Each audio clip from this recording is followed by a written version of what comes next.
Lo que hace una persona cristiana no es levantar la mano el domingo,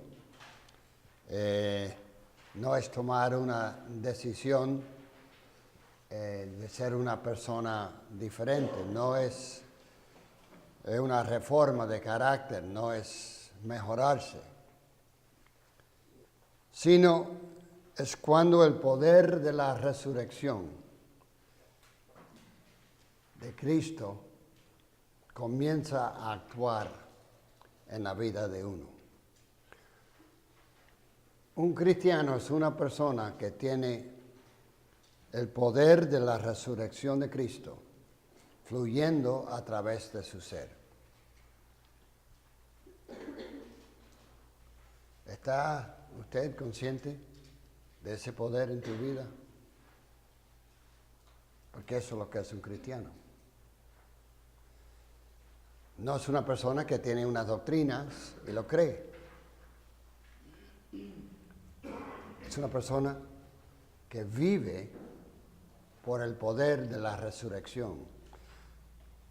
En Efesios 1:6, Pablo dice, no ceso de dar gracias por vosotros en mis oraciones, para que sepáis cuál es la esperanza, recuerda, la certeza, a que Él os ha llamado. Eso es muy parecido a lo que Él dice en Gálatas. Aguardamos por fe la esperanza de la justificación. Y entonces Pablo continúa y dice, ¿y cuál la supereminente grandeza de su poder para con nosotros, los que creemos? Según la operación del poder de su fuerza, la cual operó en Cristo, resucitándole de la muerte. Entonces, ese poder que resucitó a Cristo, es tu poder ahora. Y es la energía de la vida que Dios tiene para ti y para mí. Ahora, cuando yo leo esto y aún lo hablo, me da un poco de vergüenza.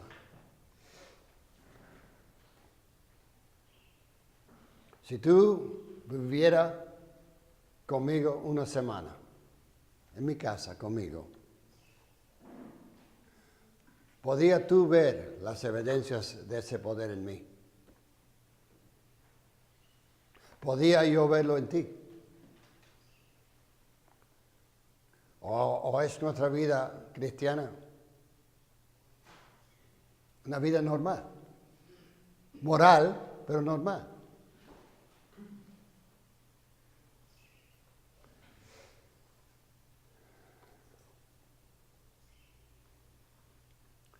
Muchas veces ese poder es una teoría, pero no una actualidad en nuestras vidas. Pues cuando comenzamos a entender y vivir por ese poder, todo cambia. Miramos un poquito al argumento de Pablo ahora en Gálatas 5. Sin Cristo, mi corazón estaba apagado, podrido, muerto. Pablo dice que cuando Cristo vino a morar en mi vida, cuando Él vino a morar en esa muerte, pues los efectos de temor, de culpabilidad, de desesperación, de ira, todos esos efectos de muerte comienzan a desaparecer. Y por primera vez en mi vida hay verdadero fruto. Amor, gozo, paz, que revelan la vida de Cristo en mí. Así que hay adentro de nosotros una fuerza que nos va cambiando. Es un poder transformador. Y Pablo quiere en este capítulo hacernos entender, no en teoría, pero en la actualidad, día tras día, cómo es la vida del cristiano. Primero, vamos a hablar un poquito de la muerte espiritual, porque todos tenemos los efectos de muerte actuando en nosotros. En el texto, en versículos 19 a 21, Pablo habla de las obras de la carne. Los efectos del esfuerzo de tratar de ser una persona buena sin Dios. Y hay 15 palabras que Pablo utiliza. Hay muchas listas que Pablo usa. Y yo no sé, pienso que esas listas están completas. Él nos está dando un ejemplo. Y es interesante mirar a las 5 palabras que él pone aquí. Es una descripción de esa muerte que actúa en nosotros. 7 de ellos podríamos decir que son los resultados visibles. Son los resultados de pecados caídos. Estos pecados no se permiten en la iglesia.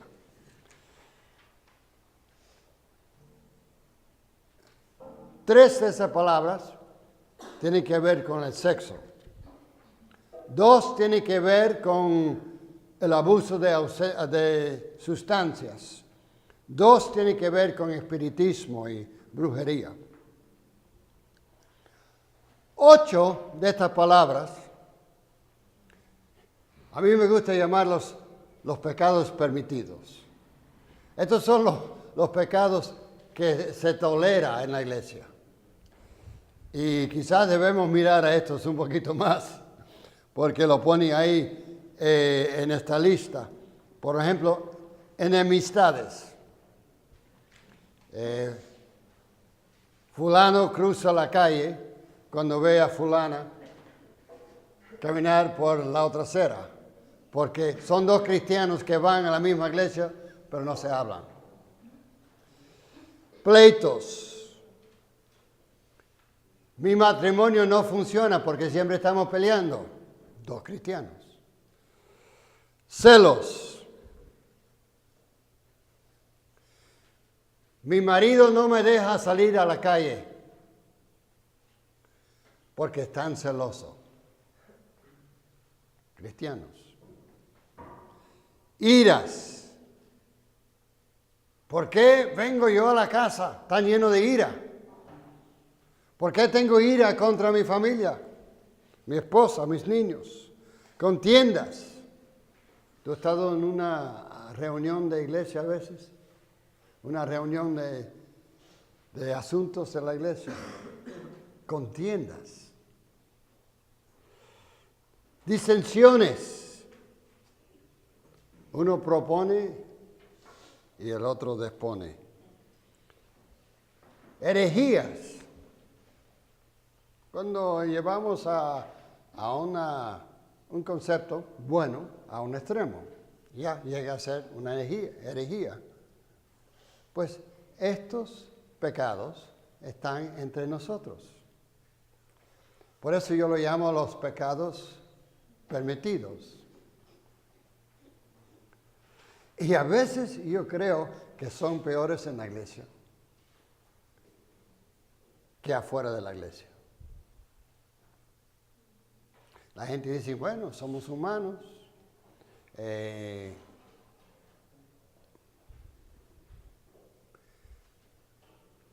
Y así son los humanos. Pues todos estos pecados, toda la lista, entera, sin distinción, son señales de la muerte espiritual. Son parte de los restos de la vida que traemos a nuestra vida cristiana. Son los restos de nuestra vida sin Cristo. Y Pablo no hace ninguna escala. Él lo pone todo ahí en una lista y él no dice que uno es peor que otro. Nosotros sí lo hacemos, pero él no. Es que todos son obras de la carne.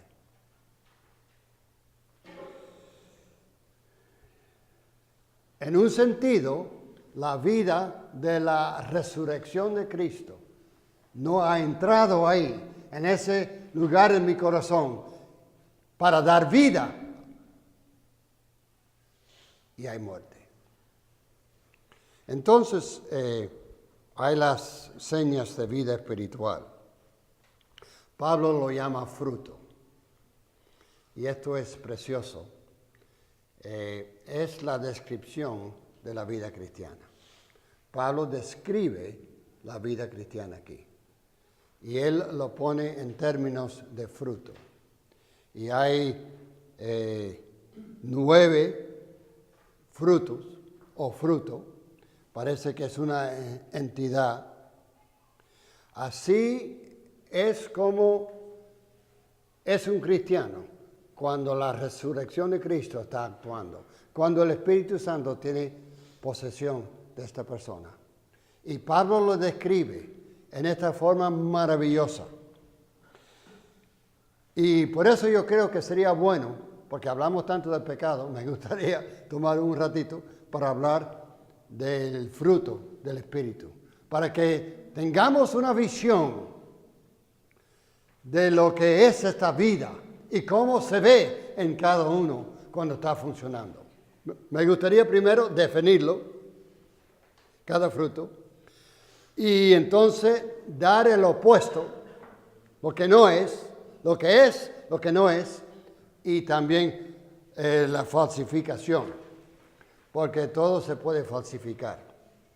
Entonces vamos a mirarlos, y esto es la vida transformada que Cristo tiene para nosotros. Qué maravillosa es esta vida. Primero, amor. Y recuerda que hay un amor natural. Madre tiene un amor por su hijo. Pero esto es algo diferente. Esto es ágape. Esto es un amor que Dios me da, que es diferente que todas estas características normales. Porque esto se puede tener en el nivel normal, pero esto no es. La resurrección es sobrenatural y Dios está haciendo una cosa mucho más grande en nosotros, que no es natural, no es de mi esfuerzo. Yo no lo puedo fabricar. El Espíritu Santo lo hace. Entonces el primero es amor. El amor es sacrificar sus intereses por el bien del otro. El opuesto del amor es el miedo, es la autoprotección. Cuando yo tengo tanto temor que yo me protejo a mí mismo. Porque cuando yo me protejo, yo no te puedo servir a ti. No se puede amar a otro y protegerse a sí mismo. Yo recuerdo pasando por una librería donde había un título que decía ¿Cómo amar a tus hijos sin sacrificarse? Bueno, eso no es amor, porque el amor, por definición, se sacrifica. Y se puede sacrificar porque es la obra de la resurrección de Cristo, obrando en mí. El amor entonces es abrirse a otro, es hacerse vulnerable, es servir a los demás, es darse totalmente a la otra persona.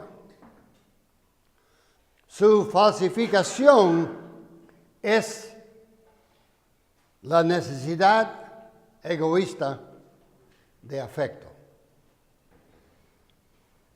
De dar en medida que tú recibes. Yo no te doy porque tú no me das a mí. Eso no es el amor bíblico.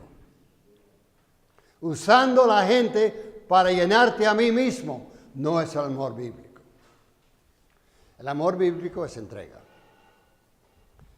Y eso es lo que el Espíritu Santo me da. Gozo, número 2.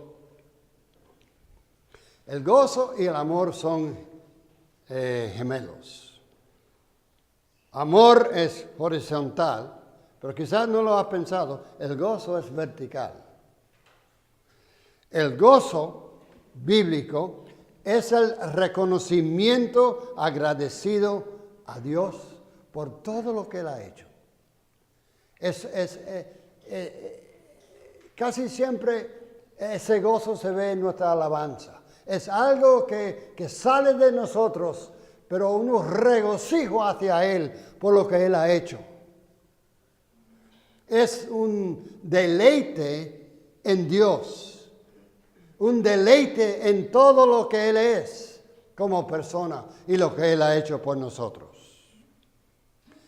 Su opuesto es la desesperación. Cuando tu vida, tu gozo depende en las circunstancias, cuando depende de la otra gente, cuando tus actitudes dependen y tú te deprimes porque la gente te han rechazado, lo que sea, y estás triste, eso no es el gozo del Espíritu. Su falsificación es un buen sentimiento basado en las bendiciones presentes, en lugar de Él que nos bendice. Entonces el gozo cristiano es vertical. La paz es la confianza en la sabiduría y el control de Dios para tu vida. Es una confianza que Dios está en control. No pensando que somos más sabios que Dios. Y el opuesto de esta paz es la preocupación. Su falsificación es la confianza en su propia capacidad de controlar tu vida. Es el control. Paciencia. La paciencia es sufrir sin resentimiento, sin venganza. Es poder sufrir sin tener que levantarte y vengarte. Su opuesto es la irritabilidad, donde una persona estalla por unos segundos. El mal genio es muerte. Aún los médicos dicen, ¿no?, que cuando hay cuestiones de ira, que eso afecta la salud en una forma potente y es dañino a todas las relaciones. Pues en vez de la ira, el Espíritu Santo, cuando mora en mí, me da paciencia. Paciencia es el perdón continuo. Es un estilo de perdonar, es vivir con el perdón. Su falsificación es pereza o apatía o indiferencia. Bien, otra palabra, otro fruto, benignidad. Es ser generoso con el tiempo, generoso con el dinero, con talentos, generoso con lo que yo tengo, lo que Dios me ha dado a mí. Es el deleite en ver a otras personas progresar. Yo me gozo cuando yo veo que otra persona tiene más éxito que yo tengo. Y yo le ayudo para que tenga más éxito. Yo aporto a la otra persona, le ayudo, yo le facilito, porque yo quiero que tenga bendición. Eso es la benignidad. Su falsificación son las buenas obras hechas por conseguir algo para ti mismo. Un tipo de egoísmo. La bondad bíblica es la sinceridad, la integridad. Interesante que no usamos la palabra en ese, pero yo estoy sacando de aquí, aunque estoy usando la palabra en español, el trasfondo griego de la palabra. Es ser genuino, ser el mismo en público como uno es en privado. El mismo con una persona que con otra persona. No tiene dos caras. No tiene una cara pública y otra privada. La bondad quiere decir que soy íntegro en todas mis relaciones. Igual en casa como en público. No hay esa necesidad de cubrirme de una forma, de tener una agenda escondida en mi vida. El opuesto, claro, es la hipocresía. Y la falsificación es la franqueza insensible. Cuando yo soy franco, de tal manera que yo estoy hiriendo a otra persona. La fe, ¿verdad? La palabra ahí es fidelidad. La fidelidad. Quiere decir ser fiable, cumplir con mis compromisos. Cuando yo digo algo, yo hago todo mi esfuerzo para cumplirlo. Porque mi palabra es mi palabra. Y yo soy fiel, hay fidelidad. Soy conocido como una persona que cumple. Y si no cumplo, entonces yo tomo medidas para que otros sepan que no puedo cumplir. El opuesto es la irresponsabilidad de establecer metas, pero metas que lo dejo a medias, no lo cumplo. Su falsificación es la falta de entusiasmo, es ser pasivo. Deja las cosas. Mansedumbre. Quizá la palabra mejor ahí es humildad. La humildad. ¿Sabe lo que es la humildad? Es olvidarse de sí mismo.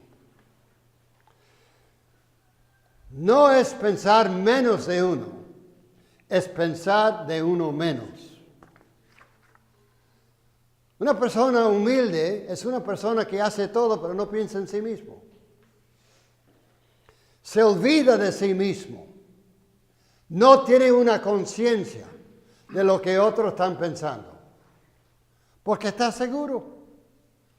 Tiene la vida de la resurrección en él, entonces no tiene que pensar en sí mismo. Él no dice, ay, ¿qué pensaría la gente? Eso es esclavitud. Su opuesto es orgullo. Un sentimiento de superioridad. Su falsificación es la timidez, la vergüenza, un sentido de inferioridad. Entonces la última es la templanza. Es la capacidad de saber la diferencia entre lo que es importante y lo que es urgente. Hay mucha gente que vive todo el tiempo con lo urgente. Y todo es urge, pero no saben lo que es importante. Entonces lo urgente se roba la persona de lo importante. Esta persona sabe la diferencia y toma tiempo para lo importante. Es una persona que sabe organizarse a sí mismo, organizar su tiempo, organizar su horario, su trabajo. Y su opuesto es el espíritu incontrolado. Su falsificación es el poder de la voluntad. Es usar la voluntad por medio del orgullo. Se ve que en esa descripción de fruto hay de todo, es completo. Es completo. Y qué bueno sería tomar tiempo para ir, no un repaso tan rápido que yo he hecho, pero a entrar plenamente en la grandeza de esa descripción de cómo de verdad es la obra de la resurrección adentro de un cristiano. Ahora Pablo dice, contra tales cosas no hay ley. No son el resultado de guardar la ley. No son el resultado de mi esfuerzo. Sino, para guardarlos no hay ley. Porque es una cosa que viene de Dios. Es una cosa que Dios está obrando en mí. Es una vida totalmente muy humana, muy humana. Porque todo esto es tan práctico, pero a la vez sobrenatural. Como nos gustaría tomar más tiempo mirando, porque eso es tan positivo. Pero la cuestión que tenemos todos es cómo se produce esa vida. Hemos visto la muerte. Hemos visto la vida de resurrección. Ahora, ¿cómo se produce el fruto en nuestras vidas? Pues hay dos requisitos, solamente dos, Pablo lo pone ahí.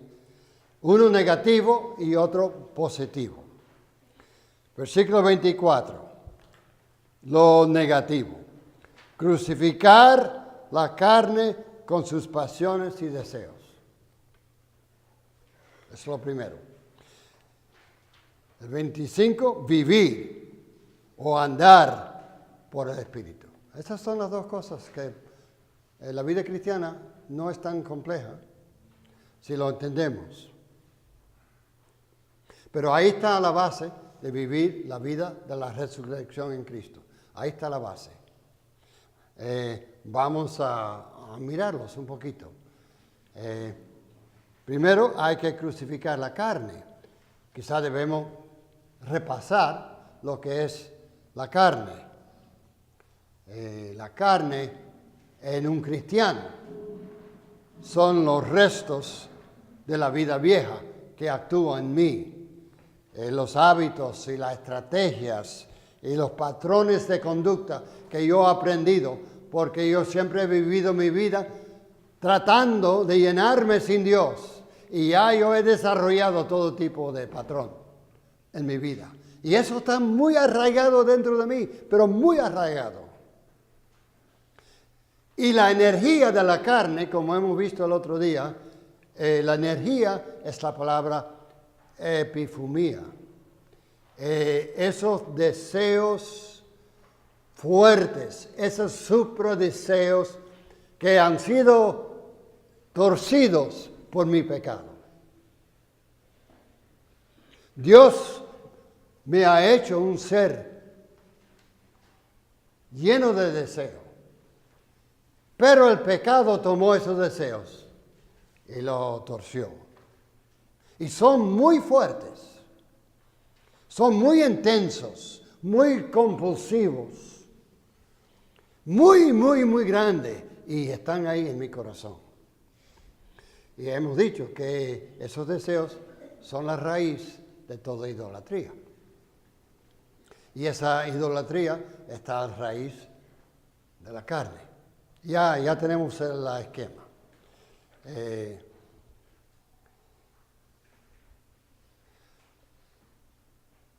Se habla mucho de los deseos en la cara, del cuerpo, como el sexo, y es fuerte.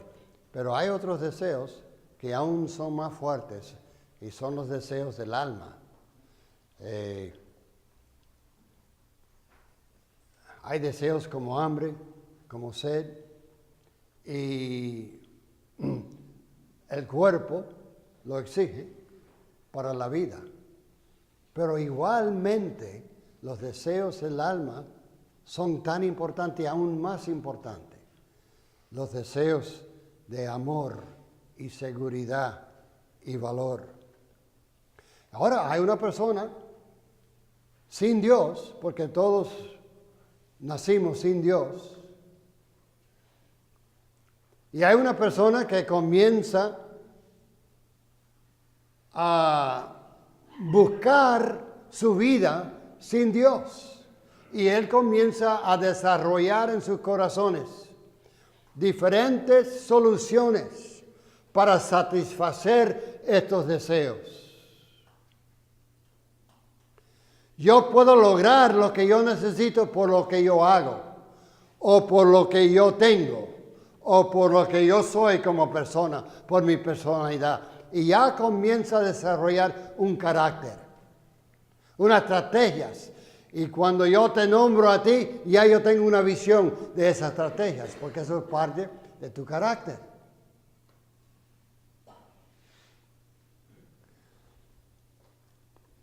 Ahora, ¿qué pasa cuando Cristo viene al corazón?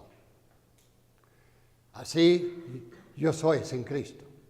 Ahora, Cristo viene a mi corazón y versículo 17 lo pone más claro en Romanos, pero aquí en 17 hay una pequeña pista donde dice que el espíritu está contrario a la carne y hay una batalla. Entonces él dice, para que no hagáis lo que quisierais. Y inmediatamente hay una pista ahí, que en mi corazón ahora Dios ha puesto una cosa maravillosa. Él por su espíritu ha puesto en mí un nuevo deseo. Y ese nuevo deseo es para Dios. Es un nuevo deseo para servirle, para quererle, para amarle, para obedecerle. Y eso ahora es lo que yo quiero. Y es un deseo mucho más fuerte que todos los demás. Y este nuevo deseo, la Biblia lo llama el nuevo nacimiento, el nuevo corazón. En Cristo somos una nueva criatura. No quiere decir que todo la carne y los deseos antiguos han desaparecido. No, ellos están todavía ahí, pero hay algo nuevo que Dios ha creado en mí. Algo que hay que fomentar y hacer crecer y hacer brotar, porque está ahí. Y eso es lo que de verdad yo quiero. Está ahí, pero hay una oposición. Y la oposición es la carne. En versículo 16, él dice, digo pues, andar por el Espíritu. En otra palabra, seguir ese nuevo deseo, andar en el Espíritu. Ese nuevo deseo. Hazlo crecer en ti, seguir. Andar por el Espíritu. Y no cumpliréis el deseo de la carne. Es que si yo comienzo a desarrollar la vida del Espíritu, entonces las cosas de la carne comienzan a tener menos fuerza en mí. Entonces la lucha cristiana, en un sentido, es la lucha entre deseos. Los deseos de la vida vieja que yo he desarrollado y el nuevo deseo que Dios ha puesto en mí, el deseo del Espíritu. Y es una lucha entre esos deseos. Versículo 18, él dice, Pero si sois guiados por el Espíritu, este deseo que Él me ha dado, por Él, por Dios, por agradecerle, por obedecerle. Si sois guiados por el Espíritu, no estáis bajo la ley. Él hace un contraste aquí entre espíritu en un lado y la ley en el otro lado. Si no estoy viviendo por el espíritu, estoy bajo la ley. Quiere decir que soy un esclavo de mis esfuerzos. Si yo estoy dependiendo de la ley, yo estoy dependiendo en lo que yo puedo hacer. Soy un esclavo. Y el que está en el espíritu está libre de esa esclavitud. La idea es, si yo me puedo disciplinar un poquito más, si yo me dedico más, si yo leo la Biblia más, pues todas esas cosas son buenas. Pero la idea detrás de eso es que el esfuerzo que yo hago me va a cambiar.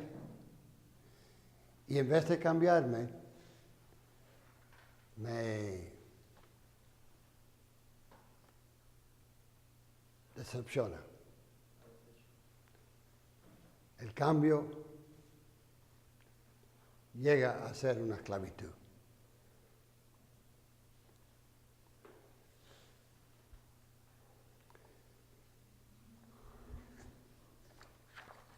Bien, ¿cuál es la salida para el cristiano? Versículo 24. Él dice, crucificar la carne. ¿Qué quiere decir eso? Bueno, hay muchas interpretaciones. Crucificar la carne. Para mí no quiere decir lastimar, golpear, abusar el cuerpo. Porque la carne, ya hemos visto, no es el cuerpo. El cuerpo no tiene la culpa. Pecados del cuerpo solamente son un síntoma de lo que está en el corazón. Entonces el problema no es el cuerpo, es el corazón. La causa son esos deseos de la carne. Pero es curioso que Pablo dice crucificar la carne. No matar la carne, no aplastar la carne, no reprimir la carne, no destruir la carne. Eso es lo que a través de la historia muchos han tratado de hacer. Hay algo muy interesante en las palabras que Pablo usa aquí, porque él llama el fruto del Espíritu la vida nueva. La vida nueva es el fruto del Espíritu, pero no dice lo opuesto. Él no dice que la vida vieja son las hierbas de la carne. No es fruto contra hierba. Es fruto contra obras. Es fruto contra esfuerzo. Es fruto contra ley. Él no dice, pues tienes que arrancar todas las hierbas de tu vida. No, eso no quiere decir crucificar la carne. No es arrancar la hierba, porque si yo arranco la hierba, tú sabes lo que va a ocurrir. Vuelven otra vez y peor. Pablo dice crucificar las obras, el esfuerzo de pensar que yo voy a vivir esta vida que Él me ha dado sin la resurrección de Cristo en mí. Crucificarlo. ¿Qué quiere decir eso? No lo he dicho todavía. Quiere decir para mí, tengo que bajar por el sótano de mi corazón y buscar en ese sótano donde están estos supradeseos, que están ahí en la oscuridad, escondidos, pero haciendo su obra. y que te estorban y que salen a la luz y te llevan a una dirección afuera de Cristo. Y tú tienes que preguntarte cuáles son, identificarlos, nombrarlos. ¿Cuáles son las cosas que tienes que tener, que tengo que tener para ser feliz, para vivir? ¿Cuáles son esas cosas que son imprescindibles para mí? ¿Cuáles son las demandas de mi corazón? Ahora, ¿qué hago yo con esas demandas? Yo lo tengo allá, yo lo he examinado y están ahí. ¿Qué hago yo con ellos? Pues yo lo puedo llevar a Sinaí, yo lo puedo llevar a la ley, yo lo puedo llevar al esfuerzo. Ahí tengo este problema, ahora me voy a superar. Eso no es crucificar. Es llevarlo a la cruz. ¿Por qué usa la palabra crucificar? Tengo que llevar esas cosas a la cruz y mirar a la cruz de Cristo. Y yo me digo, si yo tengo un Salvador como Cristo, ¿por qué necesito yo estas cosas? Yo estoy llevando la carne y lo estoy crucificando. Porque yo tengo un Salvador mucho más grande.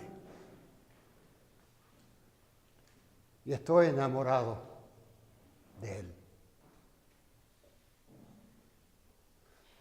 Entonces, si yo tengo un Salvador como ese, ¿por qué estoy yo con estos salvadores falsos que me decepcionan?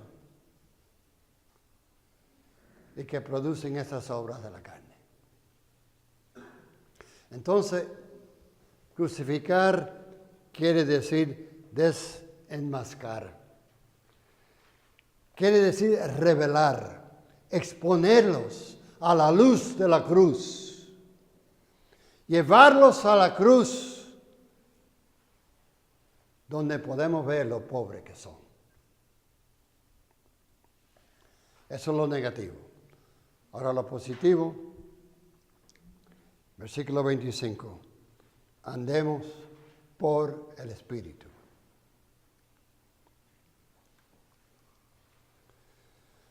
El cristiano tiene y sigue teniendo una lucha sobre la carne, estos superdeseos, los restos de la vida antigua.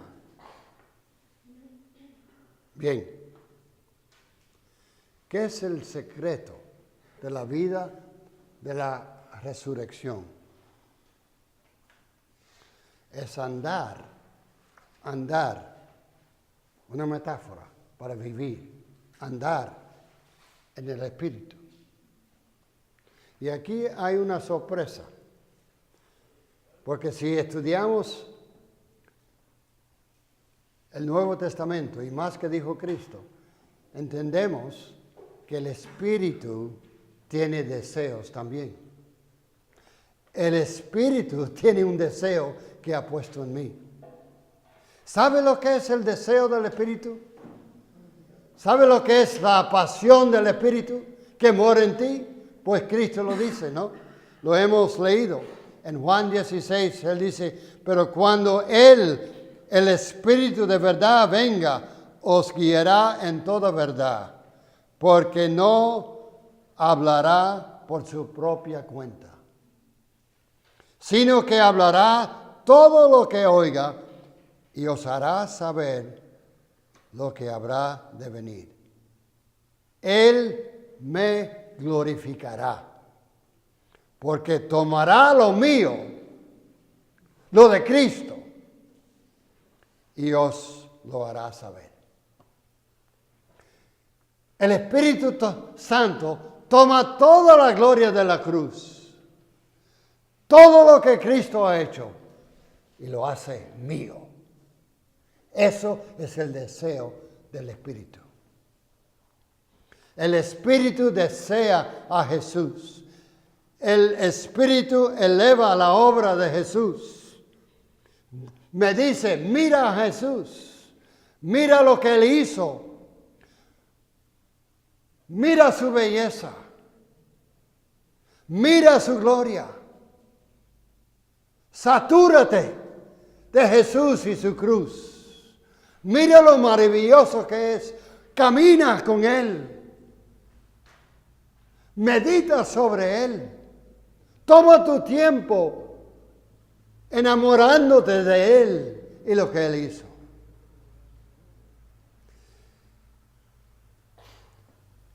Andar en el Espíritu es estar de paso con el Espíritu, tener la misma pasión que el Espíritu, andar y anhelar las mismas cosas que el Espíritu anhela. Quiere decir adorar a Cristo. Quiere decir acércate a Cristo. Quiere decir hacer de Él tu belleza. Déjame terminar con las palabras de Pablo a los Corintios, en capítulo 3 de 2 Corintios.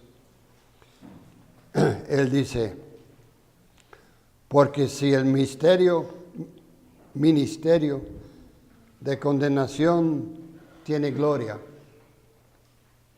o belleza, mucho más abunda la gloria, mucho más abunda la belleza del ministerio de Cristo, de justicia. Si hay cierta belleza